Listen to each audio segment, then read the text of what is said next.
ලග්නය ලග්නාධිපති ගුරු 4ද කුජබුධ ශනි ලග්නයේද රවි සිකුරු 2ද කේතු 6ද චන්ද්‍ර රාහු 12ද තිබෙනවා. ගෘහ ජීවිතය සියලු කටයුතු වලින් දියුණුව ඇතිවීමට ඉඩ තිබෙන කාලයක්. ජූනි 2 සිට හංස යෝගයද යෙදෙනවා. ගෙදර ඉඩකඩම් මෙන්ම බොහෝ දේවල් වල ලැබීම ඇති වෙනවා. කාරුණික හැඟීම් වලින්ද යුක්ත වෙනවා. සමාජ ගෞරවය ලබන අතර අනාගත රැකියාව ගැන අවබෝධයක් ඇති වෙනවා. යහපත් මංගල කටයුතු උදා වෙනවා. විශේෂ දියුණුව උදා කරනවා. කරදර ඇති වෙනවා.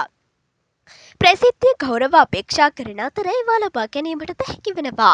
සෙනසුරු දශා තිබෙන අයට ලග්න ඒ රාෂ්ටකය පවතිනවා. කපුටු දාණය දීම සිවුරක් පූජා කිරීම ආදියද සුබයි. ඇවිදිලි ගමන් බිමන් යෙදෙනවා. ධනය සහ රැකියා කටයුතු ලාභ ලැබීම ඇති වෙනවා. නිතර වෙනස් වීම ඇති වෙනවා. ප්‍රමාණවත් ආර්ථික ස්ථාවරයන් සහ දියුණු යාන වාහන රැකියා ව්‍යාපාර දියුණු වෙනවා. අධ්‍යාපනය විවිධ අංශ පිළිබඳව දැනුම දියුණු කරගන්න පුළුවන්. කලාත්මක අංශයේ පොතපත ආශ්‍රයෙන් කරන ඉගෙනීම් වලට ඉතාමත් සුබයි. ගුප්ත අංශවල හැකියාවද ඥාන ශක්තිය ධාරණ ශක්තිය පවතිනවා. විභාග ආදියට යහපත් වෙනවා. ශරීර සෞඛ්‍ය හිසේ උෂ්ණ රෝග පීඩා ඇස්වල දත්වල අමාරුකම් ඇති වෙනවා. උගුරේ සෙම්දෝෂ උදරගත රෝග පීඩා හේතුවෙන් ශරීර දුර්වලතා ඇති වෙනවා. ජය අංකය 1 3 4 ජය වර්ණය රතු සහ කහ.